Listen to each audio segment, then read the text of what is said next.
새벽이었어요. 바닷바람이 창문 틈을 비집고 들어왔죠.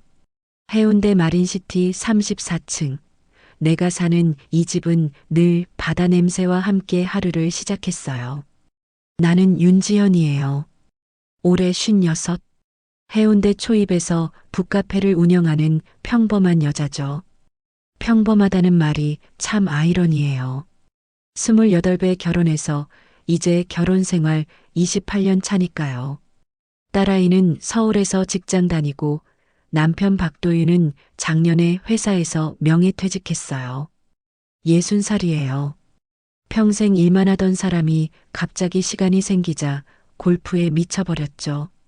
주중엔 거의 집에 없고 주말엔 새벽부터 골프장에 가요. 우리 사이는 어떠냐고요? 딱히 나쁘지도 좋지도 않아요. 그냥 익숙한 거죠. 식탁에 앉아도 대화는 없고 침대는 킹사이즈지만 각자 모서리에 누워요. 언제부턴가 그 사람의 손이 내게 닿는 일이 없어졌어요. 아니, 어쩌면 내가 먼저 멀어졌는지도 모르죠. 나는 그렇게 살았어요.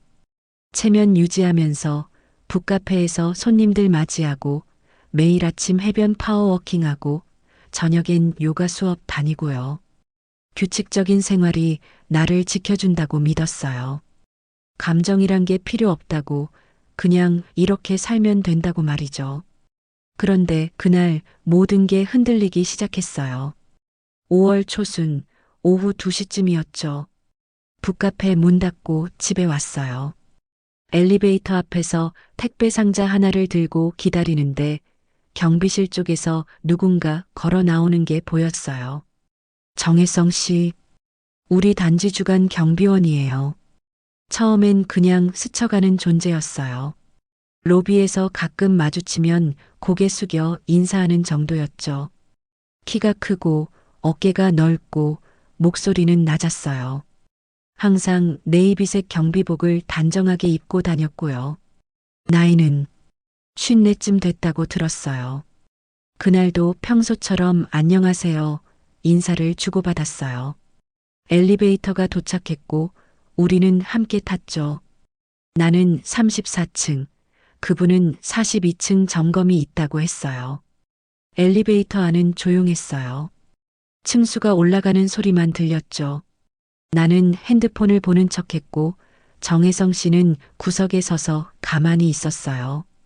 그런데 27층쯤 지나갈 때 뭔가 이상한 냄새가 났어요. 타는 냄새. 타는 그 특유의 냄새 말이에요. 이게 무슨... 내가 중얼거리려는 순간 엘리베이터가 덜컥 멈췄어요. 불이 깜빡이더니 비상등만 켜졌죠. 정혜성 씨가 재빨리 비상 버튼을 눌렀어요. 관리사무소입니다. 어느 층이십니까? 27층과 28층 사이에서 정지했습니다. 승객 2명 있어요. 네, 확인했습니다. 지금 승강기 점검 업체에 연락했으니 10분 정도만 기다려주세요. 통화가 끊어졌어요. 엘리베이터 안은 갑자기 좁아진 것 같았죠.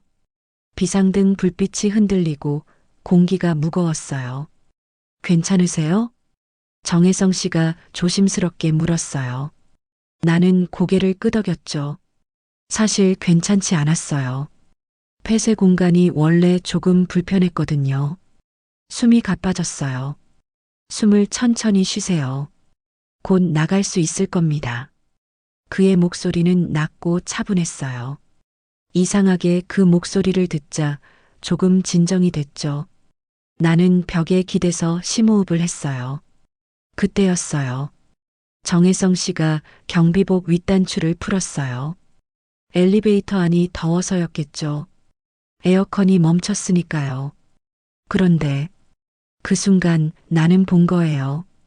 단추 사이로 드러난 그의 목선, 쇄골.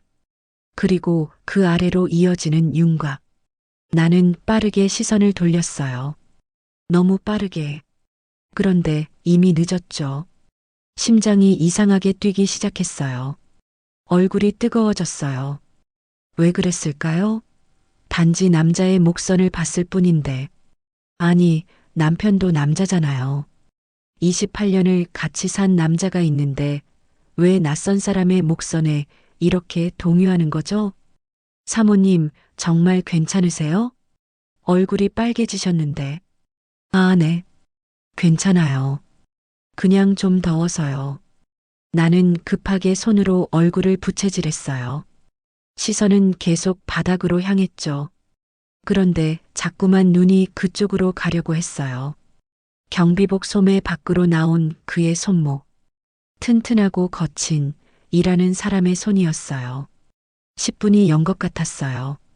마침내 엘리베이터가 움직이기 시작했어요. 28층에서 문이 열렸고 점검 기사님들이 서 있었죠. 죄송합니다. 놀라셨죠? 괜찮으신가요?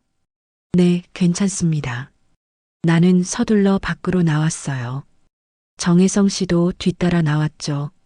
엘리베이터는 당분간 점검해야 한다고 해서 계단으로 34층까지 올라가야 했어요. 계단에서 그와 나란히 걸었어요. 아무 말도 하지 않았지만 그의 발소리가 들렸어요. 묵직하고 규칙적인 소리. 나는 숨을 고르려고 애썼죠. 34층에 도착했어요. 문 앞에서 나는 뒤돌아봤어요. 오늘 감사했어요. 진정시켜 주셔서요. 아닙니다. 당연한 일이죠. 그가 희미하게 웃었어요. 처음 보는 표정이었어요. 무뚝뚝한 줄만 알았는데 웃으니까 인상이 부드러웠죠. 나는 황급히 집 안으로 들어갔어요. 현관문을 닫고 문에 기댔어요. 심장이 아직도 빠르게 뛰고 있었죠. 뭐가 문제일까요? 나는 결혼한 여자예요. 56살. 북카페 운영하는 평범한 아줌마. 그런데 왜 이렇게 가슴이 두근거리는 거죠? 거울을 봤어요. 얼굴이 붉게 달아올라 있었죠. 눈빛이 이상했어요. 오랜만에 느껴보는 감정. 설렘이라고 불러야 할까요? 아니야. 그냥 엘리베이터에 갇혀서 놀란 거야. 폐쇄 공간 때문에 불안했던 거고. 그게 다야. 나는 스스로를 다독였어요. 찬물로 세수하고 커피를 내렸죠. 일상으로 돌아가려고 했어요. 그런데 그날 저녁 남편이 들어왔을 때 문득 비교가 됐어요. 박도윤은 현관에서 신발을 벗으며 저녁 먹었어? 라고만 물었죠. 내 얼굴도 보지 않았어요. 골프 친 얘기를 주저리주저리 늘어놓다가 샤워하러 갔어요. 나는 혼자 소파에 앉아서 창밖을 봤어요. 마린시티 야경이 반짝이고 바다가 검게 펼쳐져 있었죠. 파도 소리가 희미하게 들렸어요. 그때 또 떠올랐어요. 정혜성 씨의 목소리. 괜찮으세요? 왜 그 말이 이렇게 따뜻하게 느껴졌을까요? 다음 날 아침이었어요. 나는 평소처럼 새벽 6시에 일어나서 운동복으로 갈아입었죠. 해변 파워워킹이 일과였거든요. 현관을 나서는데 엘리베이터 앞에 누군가 서 있었어요. 정혜성 씨였어요. 야간 근무를 마치고 퇴근하는 시간인가 봐요. 경비복 대신 평상복을 입고 있었죠. 검은색 바람막이에 청바지. 생각보다 잘 어울렸어요. 아, 안녕하세요. 안녕하세요. 일찍 나가시네요. 운동 좀 하려고요. 해변 쪽으로요. 저도 그쪽으로 가는데 같이 가시겠어요? 순간 머뭇거렸어요. 거절해야 할 것 같았는데 입에서는 다른 말이 나왔죠. 네, 그러죠. 우리는 나란히 엘리베이터에 탔어요. 어제와 같은 공간. 그런데 오늘은 분위기가 달랐어요. 그가 먼저 말을 걸었어요. 어제 많이 놀라셨죠? 죄송합니다. 엘리베이터 점검을 더 자주 했어야 했는데. 아니에요. 괜찮았어요. 오히려 덕분에 진정할 수 있었어요. 우리는 로비를 나와 해변으로 걸었어요. 새벽 공기가 차가웠어요. 아직 해가 완전히 뜨지 않아서 하늘은 보랏빛과 주황빛이 섞여 있었죠. 여기 산지 오래되셨어요? 정혜성 씨가 물었어요. 한 7년 됐어요. 이 단지 처음 입주할 때 들어왔거든요. 경비님은요? 저는 3년 됐습니다. 그전에는 해양 플랜트 쪽에서 일했어요. 하청업체였는데 나이 들고 몸이 안 좋아져서 그만뒀죠. 그의 목소리에는 쓸쓸함이 묻어났어요. 나는 괜히 더 물어보고 싶었죠. 가족은 어디 계세요? 혼자 살아요. 결혼은 안 했어요. 아, 왜 가슴이 두근거렸을까요? 혼자 산다는 말에, 결혼 안 했다는 말에, 그게 나랑 무슨 상관이에요? 우리는 해변을 따라 걸었어요. 파도가 밀려왔다가 빠져나갔죠. 모래 위에 발자국이 남았어요. 나란히 찍힌 두 사람의 발자국. 저기 북카페 하신다고 들었어요. 한번 가보고 싶은데 괜찮을까요? 물론이죠. 언제든지 오세요. 나는 웃으며 대답했어요. 그런데 그 순간 우리 눈이 마주쳤어요. 그는 잠깐 멈칫했고 나도 숨이 멎는 것 같았죠. 바닷바람이 내 머리카락을 흩날렸어요. 그가 손을 들어서 내 얼굴에 걸친 머리카락을 살짝 쳐냈어요. 죄송합니다. 바람이 세서 괜찮아요. 우리는 다시 걷기 시작했어요. 하지만 뭔가 달라진 게 느껴졌어요. 공기가, 거리가, 침묵의 무게가. 이게 시작이었어요. 내가 모르는 사이에 어쩌면 알면서도 외면했던 위험한 감정의 시작. 그날 이후로 자꾸만 그를 의식하게 됐어요. 로비를 지날 때마다, 엘리베이터를 탈 때마다, 해변을 걸을 때마다, 혹시 마주칠까? 혹시 또 눈이 마주칠까? 왜 이렇게 가슴이 설레는 걸까요? 왜 이렇게 살아있다는 느낌이 드는 걸까요? 그날 이후로 뭔가 달라졌어요. 정확히 뭐가 달라졌는지는 설명하기 어렵지만 공기가 달랐어요. 숨 쉴 때마다 느껴지는 그 미묘한 떨림 같은 것. 아침에 눈을 뜨면 가장 먼저 창문을 열었어요. 바닷바람이 들어오고 멀리 마린시티 빌딩들이 아침 햇살에 반짝였죠. 그리고 생각했어요. 오늘은 그를 볼까, 못 볼까, 로비에서 마주칠까, 아니면 해변에서. 이상했어요. 28년 결혼 생활 동안 남편 생각을 이렇게 해본 적이 없는데 거의 모르는 경비원을 이렇게 의식하다니 부끄러웠어요. 동시에 설렜죠. 북카페 가는 길이 달라졌어요. 예전엔 그냥 지하 주차장에서 차 타고 나갔는데 이제는 로비를 거쳐서 나갔어요. 경비실 앞을 지나가게 되거든요. 유리 너머로 그가 보일 때가 있었어요. 모니터를 보거나 서류를 정리하거나 무전기로 통화하는 모습. 나는 지나가는 척하면서 슬쩍 봤죠. 들킬까봐 조마조마하면서도 보고 싶어서 어쩔 수가 없었어요. 어느 날은 그가 먼저 알아봤어요. 유리 너머로 고개를 들더니 나를 보고 가볍게 손을 들어 올렸죠. 나도 웃으며 손을 흔들었어요. 겨우 3초. 그런데 그날 하루 종일 기분이 좋았어요. 북카페에서도 달라졌어요. 손님을 응대할 때도, 책을 정리할 때도 자꾸 문 쪽을 보게 됐어요. 혹시 그가 올까? 그날 오후에 왔던 것처럼 또 올까? 커피 한 잔 마시러 올까? 그런데 일주일이 지나도 열흘이 지나도 않았어요. 나는 스스로도 모르게 혜성 씨를 기다리고 있었던 거예요. 남편은 여전했어요. 아침마다 골프 가방 챙겨서 나가고 저녁 늦게 들어와서 샤워하고 잤죠.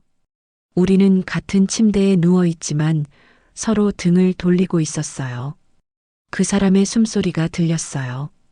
규칙적이고 무감각한 소리. 나는 천장을 보며 생각했죠. 이게 결혼인가? 이게 부부인가? 그러다가 문득 정혜성 씨가 떠올랐어요. 그의 목소리. 괜찮으세요? 라고 물어주던 그 낮고 따뜻한 목소리. 남편은 언제 나한테 그런 걸 물어봤었나? 언제 내 얼굴을 제대로 봤었나? 나는 위험한 길로 가고 있다는 걸 알았어요. 이건 안 되는 거예요. 그냥 스쳐가는 설렘으로 끝내야 하는 거죠. 더 이상 생각하지 말아야 해요. 그런데 6월 초 태풍 예보가 나왔어요.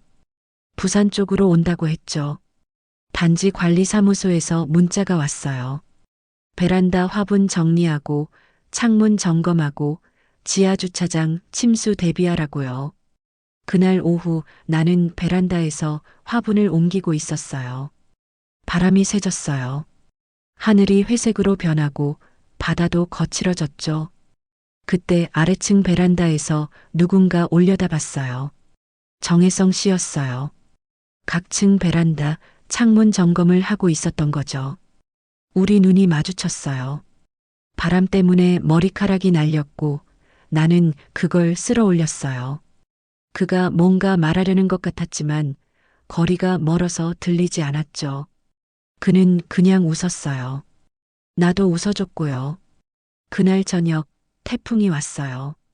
창문에 빗방울이 거세게 부딪혔고 바람 소리가 으르렁거렸죠. 전기가 한두 번 깜빡였어요. 나는 소파에 앉아서 창밖을 봤어요. 마린시티 불빛들이 흔들렸죠. 남편은 골프 회식 때문에 못 들어온다고 문자를 보냈어요. 태풍이 오는데도 나는 혼자였어요. 그때 밤 9시가 넘은 시간에 초인종이 울렸어요. 누구지? 문을 열었더니 정혜성 씨가 서 있었어요. 비에 젖은 경비복 차림이었죠. 놀랐어요. 심장이 쿵 떨어지는 것 같았죠. 그가 급하게 말했어요.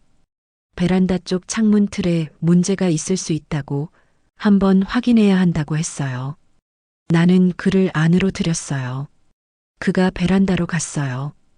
창문을 열고 틀을 확인하더니 비상 잠금 장치를 점검했죠. 나는 거실에 서서 그를 봤어요. 젖은 어깨, 목덜미에 맺힌 빗방울, 일하는 손놀림. 왜 이렇게 가슴이 뛰는 걸까요? 그가 돌아왔어요. 괜찮다고, 이상 없다고 했죠. 나는 수건을 가져다 줬어요. 그가 머리를 닦았어요. 우리는 현관에 서 있었죠. 좁은 공간, 바람 소리만 들렸어요. 그때 또 정전이 됐어요. 완전히 깜깜해졌죠. 비상등이 켜지기까지 몇 초. 그 어둠 속에서 나는 그의 숨소리를 들었어요. 가까웠어요. 너무 가까웠죠.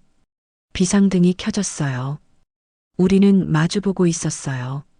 한 뼘도 안 되는 거리. 나는 그의 얼굴을 똑똑히 봤어요. 눈동자, 코, 입술. 그도 나를 보고 있었죠. 뭔가 말해야 할 것 같았는데 아무 말도 나오지 않았어요. 그가 한 발 물러섰어요. 나도 뒤로 물러섰죠. 태풍이 강하니 조심하세요. 그가 낮게 말했어요. 나는 고개를 끄덕였죠. 문이 닫혔어요. 나는 문에 등을 기대고 숨을 몰아쉬었어요. 다리에 힘이 풀렸죠. 그날 밤 잠을 잘 수 없었어요. 천장을 보며 계속 생각했어요. 방금 전 그 순간을, 어둠 속에서 느껴졌던 그의 온기를, 그의 숨소리를. 나는 위험한 곳에 서 있었어요.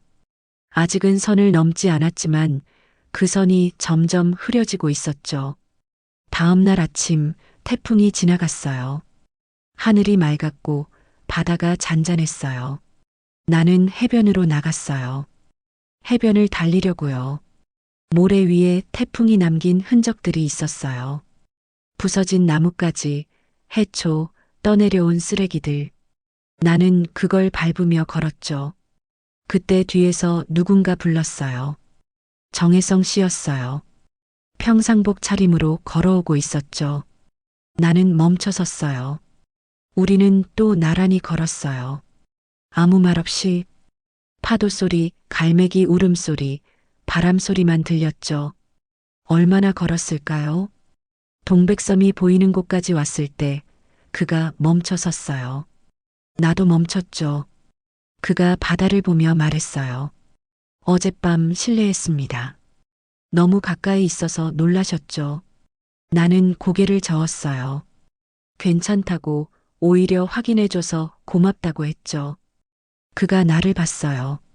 진지한 눈빛이었어요. 그리고 말했어요. 사모님, 제가 요즘 이상해요. 자꾸 사모님 생각이 나요. 안 되는 거 아는데 멈출 수가 없어요. 내 심장이 미친 듯이 뛰었어요. 숨이 막혔죠.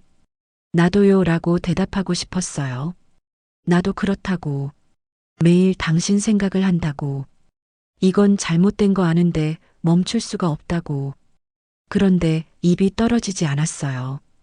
말하는 순간 모든 게 달라질 것 같았거든요. 그가 다시 걷기 시작했어요. 나도 따라갔죠. 우리는 침묵 속에서 돌아왔어요. 단지 입구에서 헤어질 때 그가 마지막으로 말했어요. 죄송합니다. 이상한 말해서요. 나는 웃으며 괜찮다고 했어요. 그리고 돌아섰죠. 엘리베이터를 타고 올라가면서 나는 울 것 같았어요. 왜 이렇게 마음이 아픈 걸까요? 왜 이렇게 허전한 걸까요? 집에 들어가니 남편이 소파에 앉아 있었어요. 언제 들어왔는지 TV를 보고 있었죠. 나를 보더니 운동 갔다 왔냐고 물었어요. 응이라고만 대답했어요. 남편은 다시 TV를 봤죠. 나는 베란다로 나가서 바다를 봤어요. 그리고 생각했어요. 이제 어떻게 해야 하지? 이 마음을 어떻게 해야 하지? 그 후로 며칠을 정혜성 씨를 피해 다녔어요. 파워워킹 시간도 새벽 대신 오전 10시로 시간을 바꿨어요. 북카페 갈 때도 지하 주차장으로 바로 나갔어요. 로비는 지나지 않았죠. 엘리베이터에서 혹시 마주칠까봐 계단을 이용하기도 했어요. 34층을 걸어 올라가면서 숨이 차올랐지만 그래도 그를 보는 것보다는 나았어요. 왜냐하면 알았거든요. 이제 정말 위험하다는 걸. 그날 해변에서 그가 한 말. 자꾸 생각이 나요. 그 말이 계속 머릿속에 맴돌았어요. 잠들기 전에도, 아침에 눈 뜰 때도, 커피를 내릴 때도. 나도 그랬으니까요. 자꾸 생각났으니까. 그의 목소리, 눈빛, 손, 어둠 속에서 느껴졌던 체온까지. 56살 여자가 이러면 안 되는데, 결혼한 여자가 이러면 안 되는데, 남편은 여전히 집에 없었어요. 골프장, 사우나, 회식. 돌아와도 TV만 보거나 휴대폰만 들여다봤죠. 어느 날 저녁 시험 삼아 물어봤어요. 나 요즘 어때 보여? 남편이 고개를 들더니 뭐가? 라고 했어요. 그냥 달라진 거 없어 보이냐고 다시 물었죠. 남편은 멍하니 나를 보더니 똑같은데 라고 대답했어요. 그리고 다시 휴대폰을 봤죠. 똑같다고. 28년을 봐온 여자가 지금 무너지고 있는데 매일 다른 사람 생각하며 잠들고 있는데 똑같다고. 나는 침실로 들어가서 거울을 봤어요. 정말 똑같을까, 내 얼굴이. 그런데 거울 속 내 눈빛은 예전과 달랐어요. 뭔가 살아있었어요. 두려움과 설렘이 뒤섞인 눈빛. 6월 중순이었어요. 북카페를 일찍 닫고 집에 왔죠. 오후 4시쯤 마트에 들러서 장을 봤어요. 무거운 쇼핑백 2개를 들고 로비로 들어섰죠. 피하려고 했지만 결국 마주쳤어요. 정혜성 씨가 로비 소파에서 입주민인 듯한 누군가와 이야기하고 있었어요. 그가 나를 봤어요. 시선이 딱 멈췄어요. 나는 고개를 살짝 숙이고 엘리베이터 쪽으로 갔어요. 가슴이 쿵쾅거렸죠. 버튼을 눌렀어요. 제발 빨리 와라. 제발. 문이 열렸어요. 안으로 들어갔죠. 34층을 눌렀어요. 문이 닫히려는데 누군가 손을 내밀었어요. 정혜성 씨였어요. 그가 엘리베이터 안으로 들어왔어요. 문이 닫혔죠. 우리 둘만. 침묵이 흘렀어요. 층수만 올라갔죠. 5층, 6층, 7층. 나는 쇼핑백을 꽉 쥐고 있었어요. 손에 힘이 들어갔죠. 그때 그가 조용히 말했어요. 요즘 피하시죠. 나는 대답하지 않았어요. 할 말이 없었거든요. 12층을 지나갈 때였어요. 갑자기 엘리베이터가 덜컥 멈췄어요. 불이 깜빡이더니 비상등만 켜졌죠. 또, 또 이런 상황. 정혜성 씨가 비상 버튼을 눌렀어요. 관리사무소에 연락이 갔죠. 점검 중이라고 15분쯤 걸린다고 했어요. 우리는 다시 침묵에 잠겼어요. 비상등 불빛이 흔들렸어요. 좁은 공간. 그의 숨소리가 들렸죠. 얼마나 지났을까요? 5분쯤 그가 먼저 입을 열었어요. 사모님, 제가 실례되는 말 했다면 죄송해요. 그날 해변에서 아니라고 말해야 했어요. 괜찮다고 신경 쓰지 말라고. 그런데 다른 말이 나왔어요. 저도 똑같아요. 내 목소리는 떨리고 있었어요. 저도 자꾸 생각나요. 정혜성 씨가 나를 봤어요. 비상등 불빛 아래 그의 얼굴이 보였죠. 눈빛이 흔들렸어요. 그가 한 걸음 다가왔어요. 아니, 반걸음. 엘리베이터가 워낙 좁아서 원래도 가까웠는데 이제 정말 가까웠어요. 안 돼요. 그가 말했어요. 목소리가 갈라졌죠. 이러면 안 되는 거 알아요. 나도 알았어요. 당연히 알았죠. 그런데 몸이 움직이지 않았어요. 한 발짝도 물러서지 못했어요. 그의 손이 올라왔어요. 천천히, 떨리면서 내 뺨에 닿을 듯 말 듯한 거리까지 왔다가 멈췄어요. 괜찮으세요? 그가 물었어요. 정말 괜찮으세요? 나는 고개를 끄덕였어요. 거짓말이었지만 진실이기도 했어요. 그의 손이 내 뺨에 닿았어요. 따뜻했어요. 거칠었지만 부드러웠어요. 28년 만에 느껴보는 낯선 사람의 온기. 눈물이 날 것 같았어요. 그가 가까워졌어요. 나도 그랬고요. 우리 사이의 거리가 사라졌어요. 숨소리만 들렸죠. 그의 숨, 내 숨. 그리고 엘리베이터 안의 시간이 멈춘 것 같았어요. 비상등 불빛, 좁은 공간, 우리 둘. 더 이상 말이 필요 없었죠. 얼마 후였을까요? 경고음이 울렸어요. 엘리베이터가 움직이기 시작했죠. 우리는 황급히 떨어졌어요. 문이 열렸어요. 28층이었어요. 점검 기사님이 서 있었죠. 괜찮으세요? 놀라셨죠? 나는 고개를 끄덕이며 밖으로 나왔어요. 정혜성 씨도 나왔고요. 계단으로 올라가야 했어요. 우리는 나란히 걸었죠. 한마디도 하지 않았어요. 할 수가 없었어요. 34층에 도착했어요. 내 집 앞. 나는 떨리는 손으로 도어락 비밀번호를 눌렀어요. 틀렸어요. 다시 눌렀죠. 문이 열렸어요. 들어가야 했어요. 그런데 발이 떨어지지 않았어요. 정혜성 씨가 뒤에 서 있었어요. 나는 돌아보지 않았어요. 돌아보면 안 될 것 같았거든요. 들어가세요. 그가 낮게 말했어요. 나는 문 안으로 들어갔어요. 문을 닫았죠. 그리고 그 자리에 주저앉았어요. 손이 떨렸어요. 온몸이 떨렸어요. 방금 무슨 일이 있었던 거죠? 방금 내가 뭘 한 거예요? 쇼핑백 속 얼음이 녹고 있었어요. 물이 새어나왔죠. 나는 그걸 멍하니 보고 있었어요. 그날 밤 남편이 들어왔어요. 늦었어요. 11시가 넘었죠. 회식했다고 했어요. 술 냄새가 났어요. 나는 소파에 앉아 있었어요. TV를 켜놓고 있었지만 화면이 보이지 않았어요. 남편이 샤워하러 갔어요. 물소리가 들렸죠. 나는 계속 앉아 있었어요. 내 손을 봤어요. 56살 여자의 손. 조금 주름진 손. 이 손이 몇 시간 전에 다른 사람을 만졌어요. 죄책감이 밀려왔어요.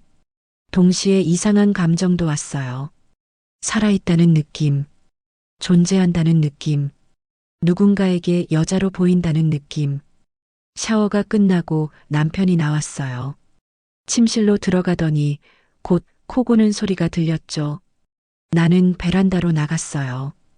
밤바다가 보였어요. 어둠 속에서 파도가 밀려오고 있었죠. 휴대폰을 봤어요. 문자가 와 있었어요. 모르는 번호였는데 내용을 보는 순간 알았어요. 오늘 죄송합니다. 마이너스 정혜성. 어떻게 내 번호를 알았을까요? 아, 입주민 명단. 경비실에 있겠죠. 나는 한참을 그 문자를 보고 있었어요. 답장해야 할까요? 뭐라고 해야 할까요? 손가락이 움직였어요. 저도요. 그게 전부였어요. 두 글자. 그런데 그 두 글자가 모든 걸 바꿨어요. 곧 답장이 왔어요. 내일 뵐 수 있을까요? 나는 숨을 멈췄어요. 심장이 미친 듯이 뛰었죠. 언제, 어디서라고 물어야 할 것 같았는데 다른 말을 쳤어요. 네. 전송 버튼을 눌렀어요. 그리고 휴대폰을 꽉 쥐었어요. 나는 지금 뭘 하고 있는 걸까요? 어디로 가고 있는 걸까요? 바람이 불었어요. 머리카락이 흩날렸죠. 나는 눈을 감았어요. 그리고 인정했어요. 나는 이미 선을 넘었다는 걸, 돌아갈 수 없는 곳까지 왔다는 걸. 다음 날 오후였어요. 북카페를 일찍 닫았어요. 이 시에 핑계는 있었죠. 재고 정리해야 한다고, 업체 사람 만나야 한다고요. 거짓말이었어요. 정혜성 씨가 문자를 보냈거든요. 오후 3시 수변공원 끝쪽 벤치에서 만나자고. 나는 거울을 봤어요. 평소보다 화장을 조금 더 했어요. 립스틱도 발랐죠. 이렇게 꾸며본 게 얼마만인지. 옷도 3번 갈아입었어요. 너무 튀면 안 되고, 그렇다고 너무 수수하면 또 그렇고. 결국 베이지색 원피스를 입었어요. 단정하면서도 부드러운 느낌.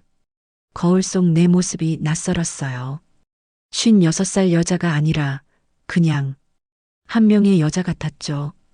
수변공원까지 걸어갔어요. 차를 가져가면 주차 기록이 남을 것 같았거든요. 이미 나는 들키지 않으려고 계산하고 있었어요. 부끄러웠죠. 공원은 한산했어요. 평일 오후니까요. 바닷바람이 불었고 산책로엔 몇몇 사람들만 보였어요. 나는 끝쪽 벤치를 향해 걸었죠. 그가 먼저 와 있었어요. 평상복 차림, 검은색 셔츠에 면바지. 멀리서도 알아볼 수 있었죠. 그가 나를 보고 일어섰어요. 우리는 마주 섰어요. 아무 말도 하지 않았어요. 할 말이 너무 많았지만 동시에 아무 말도 필요 없었죠. 그가 먼저 움직였어요. 공원을 벗어나 방파제 쪽으로 걸었어요. 나도 따라갔죠. 사람이 없는 곳으로, 더 깊은 곳으로. 방파제 끝에 작은 등대가 있었어요. 사람들이 잘 오지 않는 곳이었죠. 우리는 그곳까지 걸었어요. 파도 소리만 들렸어요. 그가 멈춰 섰어요. 나도 멈췄죠. 바다를 봤어요. 수평선이 아득했어요. 정말 괜찮으세요? 그가 물었어요. 나는 고개를 끄덕였어요. 거짓말은 아니었어요. 두렵긴 했지만 동시에 확신했거든요. 그가 손을 내밀었어요. 나는 그 손을 잡았어요. 처음으로, 제대로. 그의 손은 컸고 따뜻했어요. 우리는 등대 뒤편으로 갔어요. 바람을 피할 수 있는 곳. 시멘트 벽에 기댔죠. 그가 나를 봤어요. 오랫동안. 내 얼굴을, 눈을, 입술을. 나도 그를 봤어요. 이렇게 가까이서 보는 건 처음이었죠. 손이 올라왔어요. 내 뺨을 감쌌어요. 어제 엘리베이터에서처럼. 하지만 이번엔 망설임이 없었어요. 그가 가까워졌어요. 나도 눈을 감았어요. 그리고 파도가 부서지는 소리, 갈매기 울음소리, 바람소리, 세상이 사라진 것 같았어요. 얼마나 지났을까요? 시간이 멈춘 것 같았어요. 숨이 가빠졌고 심장이 터질 것 같았고 온몸이 떨렸어요. 그가 나를 안았어요. 꽉. 28년 만에 느껴보는 진짜 포옹. 나도 그를 안았죠. 벽에 기댄 채로 우리는 한참을 그렇게 있었어요. 미안해요. 그가 내 귓가에 속삭였어요. 이러면 안 되는데. 나도 미안했어요. 남편한테, 나 자신한테. 그런데 멈출 수가 없었어요. 우리는 해가 질 때까지 거기 있었어요. 말은 많이 하지 않았어요. 그냥 함께 있었죠. 손을 잡고 때때로 입을 맞추고 바다를 보고 저녁 6시쯤 돌아왔어요. 단지 입구에서 헤어졌죠. 같이 들어가면 안 되니까요. 나는 먼저 들어갔어요. 로비를 지나 엘리베이터를 탔죠. 거울에 비친 내 얼굴을 봤어요. 홍조가 남아 있었어요. 입술이 부어 있었고요. 집에 들어가서 현관 거울을 다시 봤어요. 이건 들키겠는데. 화장을 지우고 찬물로 세수했어요. 진정하라고 나 자신한테 말했죠. 그때 초인종이 울렸어요. 누구지?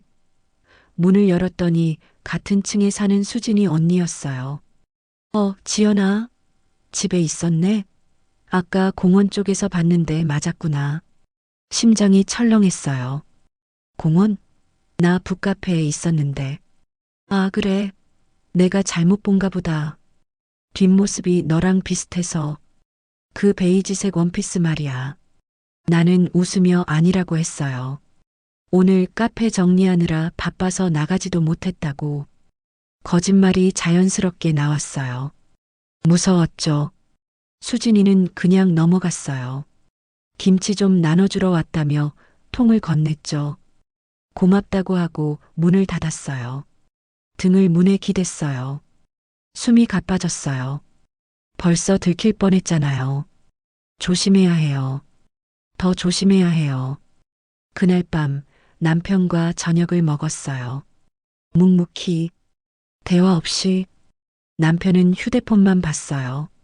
나는 밥을 먹는 척하면서 정혜성 씨를 생각했죠. 며칠이 흘렀어요. 우리는 또 만났어요. 이번엔 더 조심스럽게. 장소는 단지에서 떨어진 곳으로 정했어요. 해운대 끝자락, 청사포 쪽 작은 카페. 사람이 별로 없는 곳이었죠. 오후 2시. 나는 북카페를 또 일찍 닫았어요. 이번엔 아예 휴무라고 문에 붙였어요. 카페는 바다가 보이는 2층 자리였어요. 창가. 우리는 구석진 곳에 앉았죠. 커피를 시켰어요. 그런데 마시지 않았어요. 그냥 테이블 아래에서 손만 잡고 있었어요.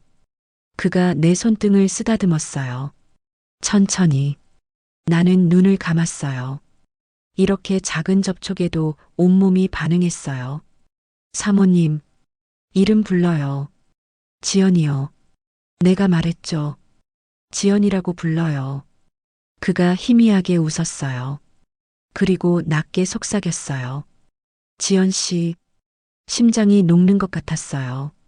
우리는 카페를 나와서 해변을 걸었어요. 청사포는 조용했어요. 관광객도 적고 한산했죠. 방파제 끝까지 걸었어요. 그리고 또 벽에 기대서 그와 나 세상에서 사라진 것처럼. 이번엔 더 깊었어요. 더 절실했어요. 손이 허리를 감쌌고 숨이 뒤섞였고 이성이 흐려졌어요. 문득 정신이 들었어요. 안 돼요 라고 말했어요. 그가 멈췄죠. 숨을 고르며 나를 봤어요. 죄송해요. 너무. 아니요.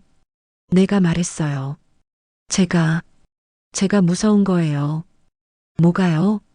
이게 끝나는 게, 들키는 게, 당신을 못 보게 되는 게. 그가 내 이마에 입을 맞췄어요. 오래. 나도요. 그가 말했어요. 나도 똑같아요. 우리는 해가 지기 전에 돌아왔어요. 각자 따로 30분 간격으로. 나는 집에 들어가서 샤워했어요. 긴 샤워. 그의 흔적을 지우면서 동시에 간직하려고 했어요. 거울을 봤어요. 내 얼굴이 달라 보였어요. 뭔가 빛나 보였어요. 그때 현관문 열리는 소리가 났어요. 남편이었어요. 일찍 들어온 거죠. 집에 있었어? 응. 오늘 카페 쉬었어. 남편이 나를 봤어요. 뭔가 이상하다는 듯이. 왜 그래? 얼굴이. 뭐? 아니, 그냥. 화장했어? 아니, 안 했는데. 남편은 고개를 갸우뚱하더니 거실로 갔어요. TV를 켰죠. 나는 침실로 들어가서 숨을 고르려고 애썼어요. 가슴이 아직도 두근거렸어요. 그날 밤 잠을 잘 수 없었어요.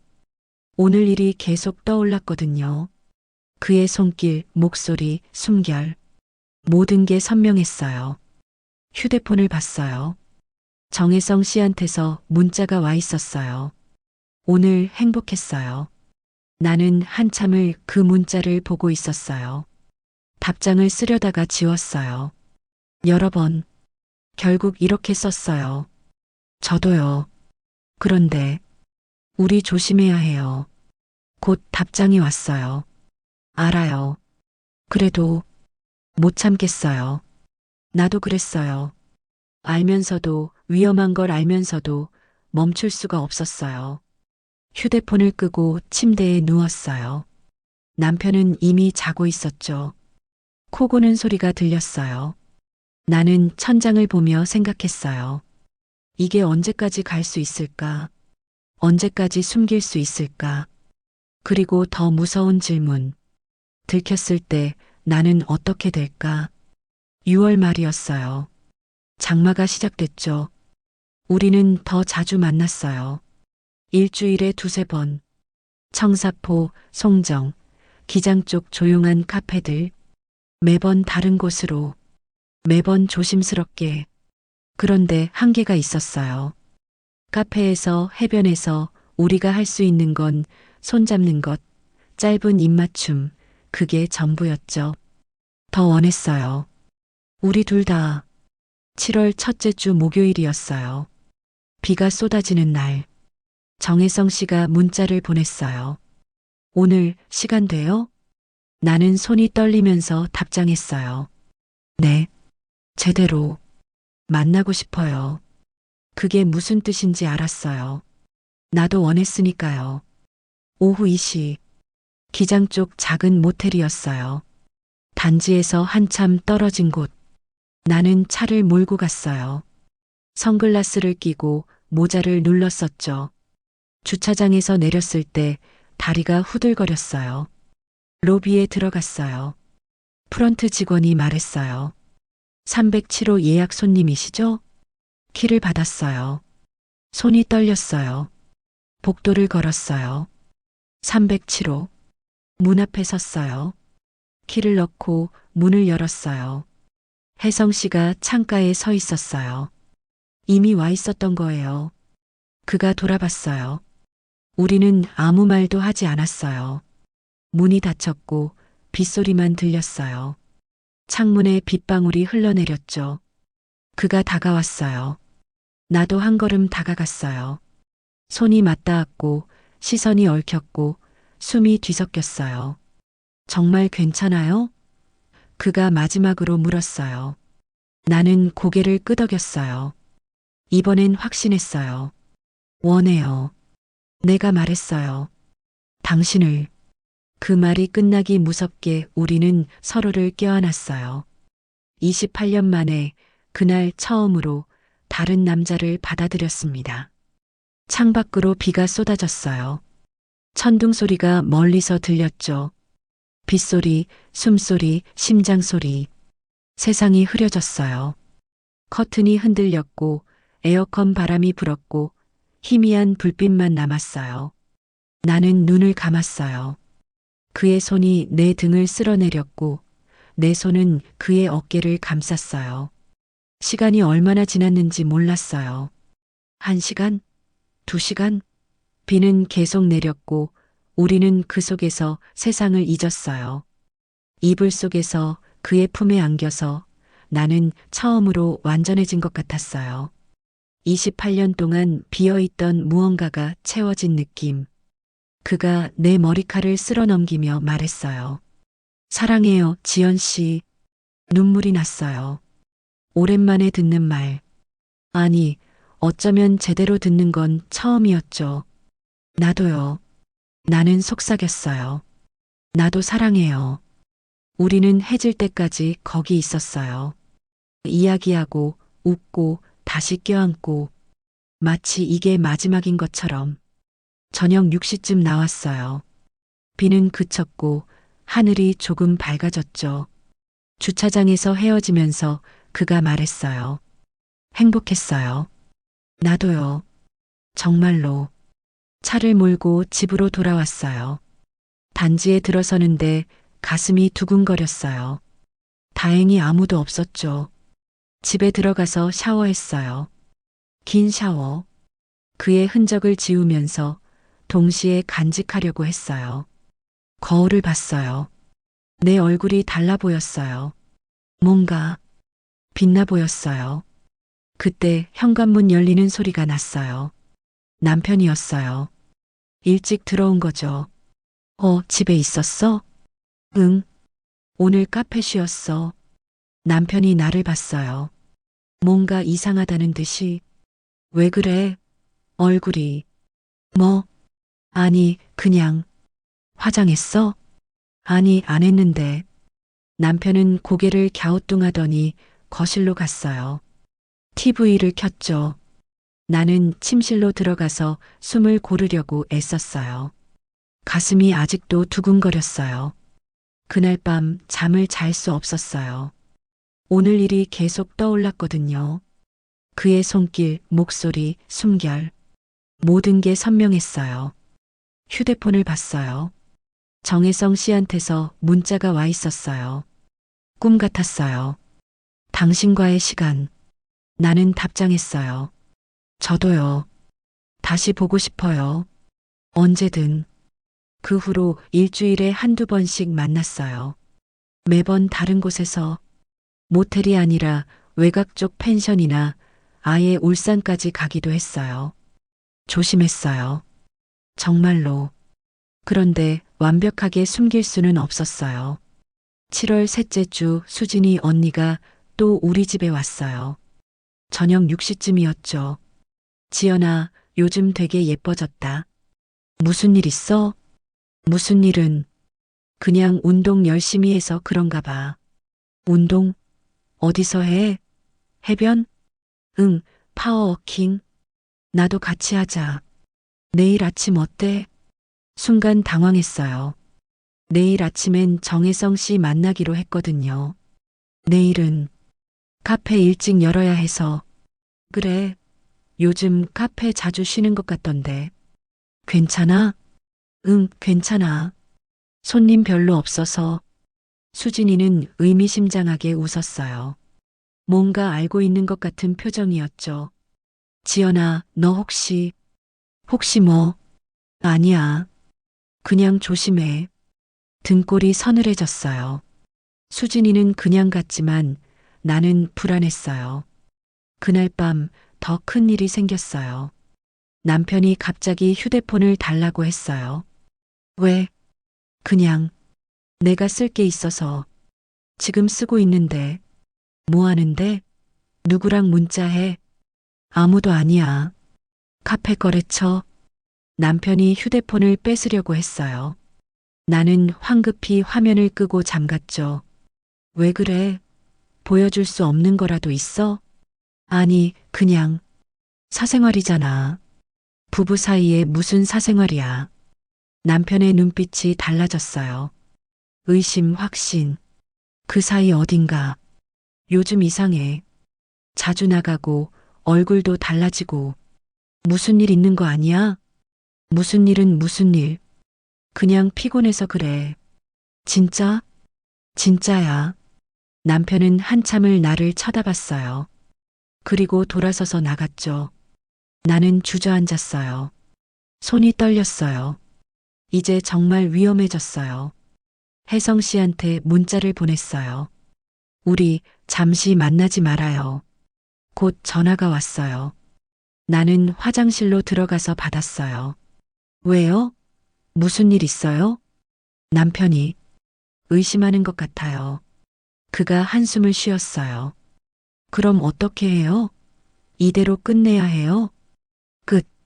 그 단어가 가슴을 찔렀어요. 모르겠어요. 시간이 필요해요. 지연 씨, 미안해요. 정말로. 전화를 끊었어요. 바닥에 주저앉아서 울었어요.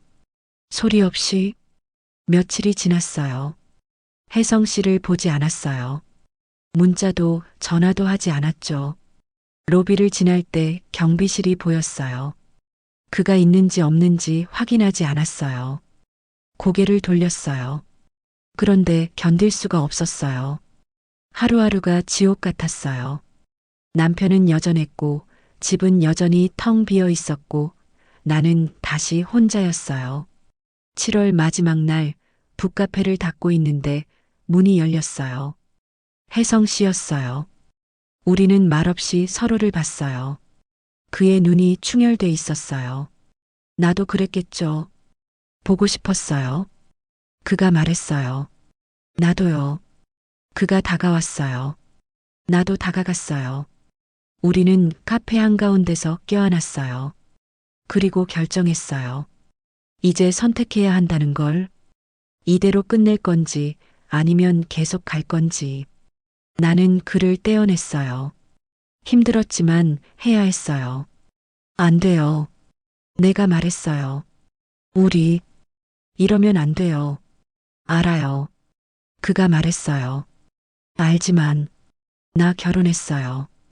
28년을 망가뜨릴 순 없어요. 그가 고개를 숙였어요. 알고 있다고, 그것도 알고 있다고. 우리는 그날 진짜 헤어졌어요. 그 후로 다시는 그를 보지 않았어요. 로비에서 마주쳐도 그냥 지나쳤어요. 매일매일 아팠어요. 하지만 살아냈어요. 남편과의 관계는 여전했어요. 하지만 적어도 거짓말은 하지 않게 됐죠. 1년이 지났어요. 어느 날, 혜성 씨가 그만뒀다고, 다른 곳으로 갔다고 들었어요. 나는 베란다에 서서 바다를 봤어요. 파도가 밀려왔다가 가고 또 밀려왔다가 갔어요. 그렇게 살아가는 거겠죠. 아픈 채로, 그리워하는 채로. 그런데 처음으로 살아있어요. 언젠가 들킬까요? 아마 그럴 거예요. 그때 가서 결정하려고요. 지금은 그냥 이렇게 살아갈래요.